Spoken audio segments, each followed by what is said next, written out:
GREE's I feel mode explained for easy personalized temperature control. And a user, I'm not going to name names, a user says, okay, what does I feel do? Below the video explaining what I feel does.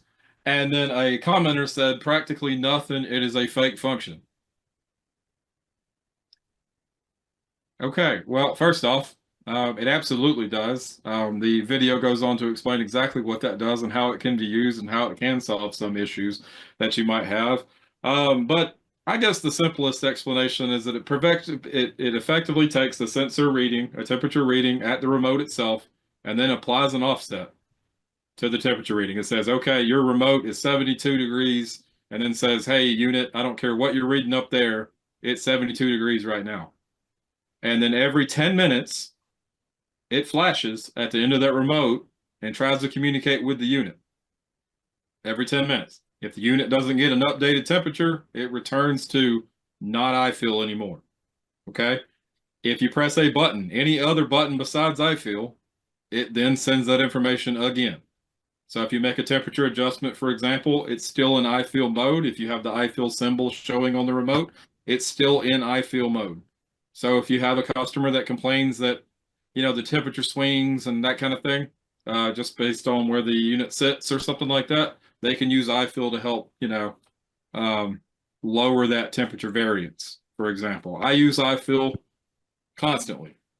It's always on every remote that I've got in my house, and I've got 4. All right.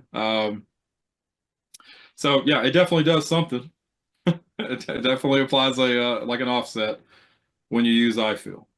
So really though, James, the guy's comment is true.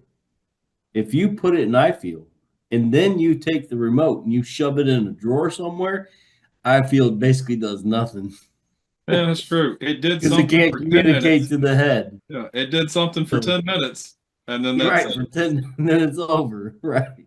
So But one of the things that I always talk about with iFeel is wherever you plan on keeping the remote, set it in that place and then hit the up and down temperature buttons and make sure you're hearing that indoor unit beep.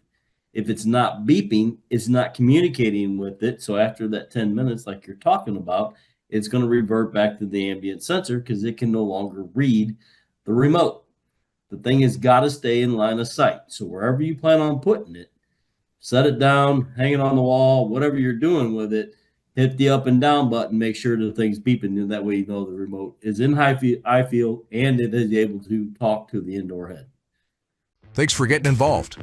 If you need more answers, catch us live every month when we tackle your questions in real time.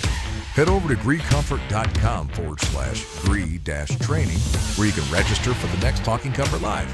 See you there.